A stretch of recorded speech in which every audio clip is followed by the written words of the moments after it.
on that. Yeah. And and then all of a sudden it's the next one I already have to think about. Yeah, that. exactly. Easter That's what I mean. is time for like holidays. People like to get away.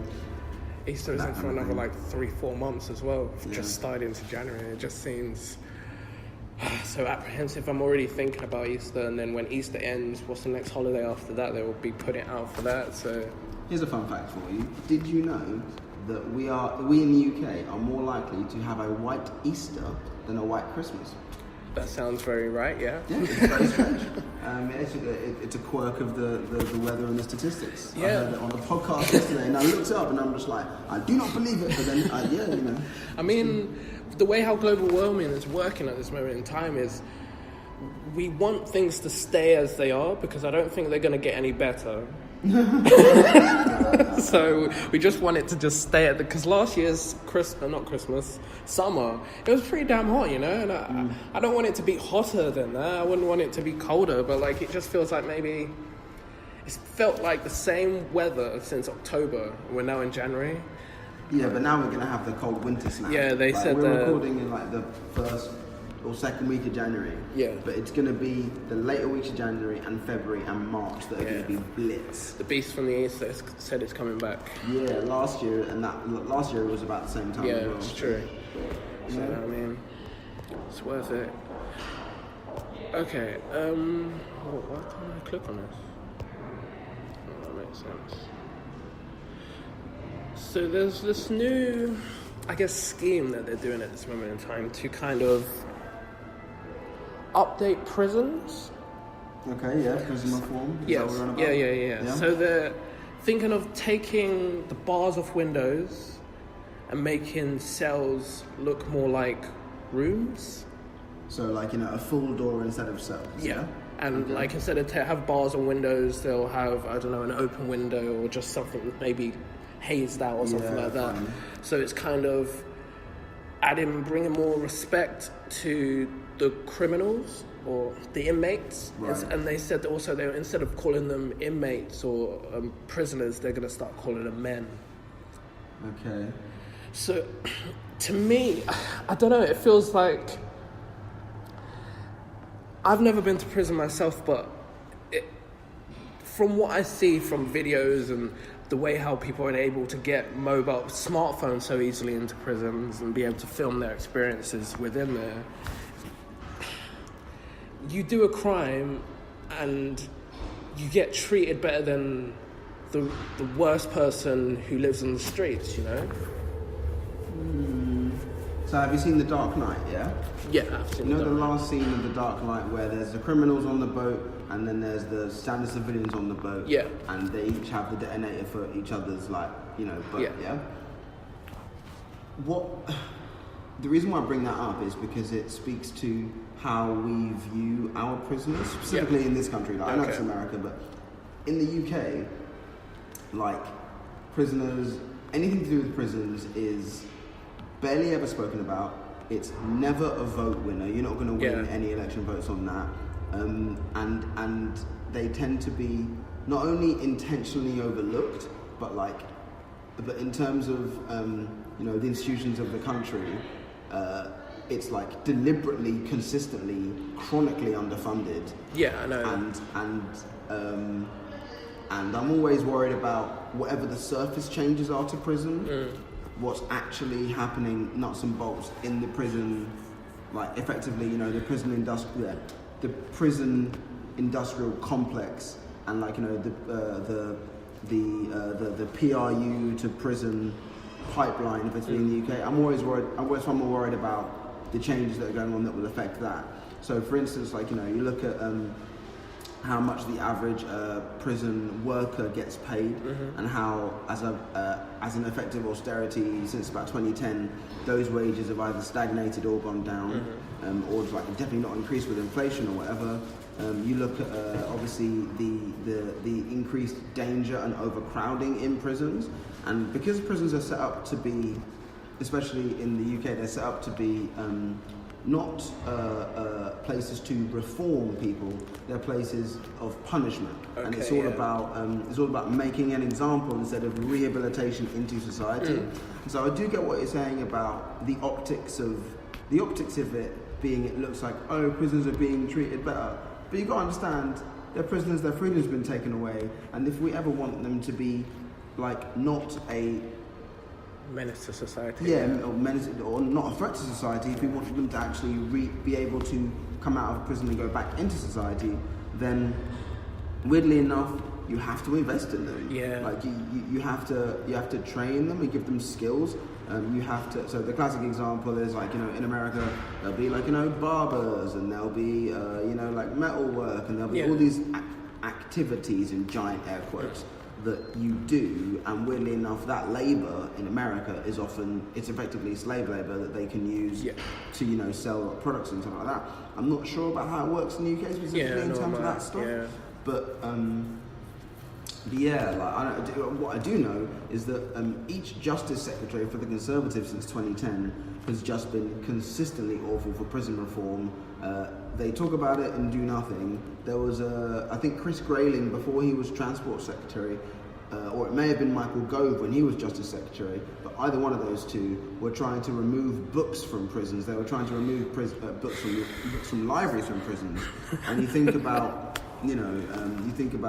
what are they? The first thing that colonizers did to would-be slaves was they stopped them reading. They removed their language. They removed their intelligence in that sense. And so, I'm from Chelmsford in Essex, and there's famously, like at HMP Chelmsford, there's a prison in the centre of my city. And I think a lot about how dilapidated I know it is. I once had a conversation with Vicky Ford, my current MP for Chelmsford, on a train back home from Liverpool Street to Essex. I was talking to her about just what's going on in the city, and I mentioned to her I asked her what are some of her key issues and topics that she'd like to think about. And she was talking about how she's been into the prison 3 or 4 times since she started her tenure. And she was talking to me about how, how the conditions aren't squalid, but they need to be improved. How getting medical treatment into the prison is now so much harder because they're not training prison staff in any in medical stuff. They're now training them in basic first aid, and then it means that any time the prisoner is ill, they have to take them obviously out to the hospital, and that takes up staff and resources, leaving even less prison wardens on the wing, all that kind of stuff. But you know what I mean? I'm not a fan of prisons, but there's poetry slams in prisons, which I did not know. Joelle Taylor has been running a poetry slam in I think Pentonville for the past 10 years, and they're like a big part of prison. Well, a big part of. For a poet looking at prisons, I find that that can be a really important thing to exist in a prison context. But it's funny that the government don't want to spend a lot of money on it, or they don't want to talk much about it, but it's a big issue because the prison system is just going to be taken away from the royal family that run it, is it? Or the government that run it, and they're just going to be more privately run soon. A lot of them are closing and being privately run, which is worse, to be honest. That with youth centres as well. So like G4S famously, Philip Hammond's wife famously owns G4S, or Philip Hammond owns a bunch of shares in G4S. And so if you look at the private security, private prison combination, you look at, if you're running prisons for profit, what is the incentive? I know. The incentive is to make money, and therefore to have a prison that's stacked full of people.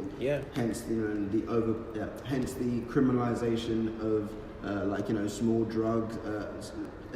Hence the over prosecution of small drugs charges. Obviously, the massive over-representation of black men in prison, because it means you need to criminalise a large set of people so that you can keep your prisons full. Do you know what I mean? That's once again, it speaks to what the reason and philosophy behind our prison system is at the current minute. It's definitely about making money and about having your prison stacked full. If you go to, Denmark, the Netherlands, Norway, prisons are very much they're openly a rehabilitation process, and that's how everyone kind of understands them. But that's how I've always thought they should be, to be honest. rehabilitation, but I don't know. I know what you're saying. I know where you're coming from.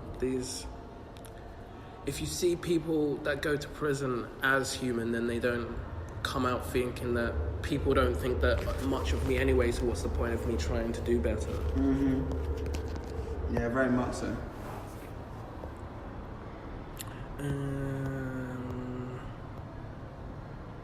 What else is there? Did you hear about the drones? Yeah, man. At Heathrow this time. Yep.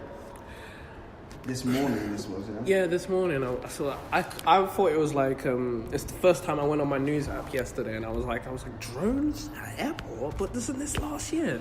That was Gatwick last year. At Gatwick, did you hear this? The re-report, there was actually no drone at all. It was just hearsay. Someone said that they saw a drone, but it was no. So I heard this, but I read the opening paragraphs of. Sorry, I read the police detective or chief constable who was giving the press conference. I read the transcript of the press conference, and what that was that they couldn't deny that there may not have been a drone, and so they're working on the assumption that there was, but technically they can't rule out that there wasn't a drone, and so it's the whole thing of the police covering their backs and well, I mean, it makes sense that, because what doesn't make sense to me is there was a drone in the sky and the police couldn't stop it, and they called in the army and the army couldn't stop it. What is this? What does that say about our defense systems if a drone can just slip by it, you know? Yeah, I mean, so building on that, I think it's just about how antiquated a lot of our laws and especially our laws around airspace and airports. The British attitude to airspace is so different as well to many other countries of like similar GDP, similar population size, similar what you would call global standing and stuff. But it's very hard because all of the like public furore, the media furore specifically about it is used as a place of let's just shoot them down. What on earth is going on? And I'm like, yeah, there's ways in which I'm not against. So in the background of all this for me is the Stansted 15. Yeah, okay. And the Stansted 15 were a group of peaceful protesters who blocked a British Airways flight which was carrying citizens that were going to be deported to other countries. And they blocked this flight. And then they got charged with terrorism charges for that. And they got sentenced on a guilty verdict to terrorism charges. They're currently appealing it. And you know, I think it's a very, very heavy sentence. It's using a sledgehammer to crack a walnut. Yeah. And so with the like background of this going on, I think it adds another level to how we're viewing, you know, the conversations of like airspace safety, drones interacting with flights, sort of stuff. Obviously, very, very unsafe, all that kind of stuff. You know, there needs to be a wider zone of exclusion around airports. Chris Grayling, Transport Secretary, has already said they're going to start doing that after the one that happened last year. Yeah. But I think a lot of this is a way to manufacture consent from the public to be incredibly hard with anybody who dares to disrupt, you know, flights. For any reason, which I don't think, you know, you can't blanket do that. Yeah. But I mean, I don't know specific things about, you know, like aeronautical engineering legislation or any of that kind of stuff. But what I do know is that the Stansted 15 have been wrongly prosecuted, and that this drone story, it's in the same wheelhouse, but people aren't connecting the two. Yeah, that's most things, really and truly.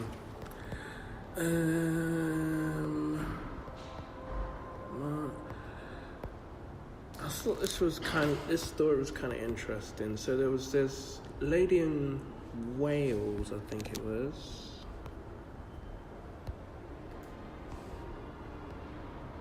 Is she from Wales? And she's been having this reoccurring dream for the past 40 years. Ireland, she's from. So. Okay. And in her dream, she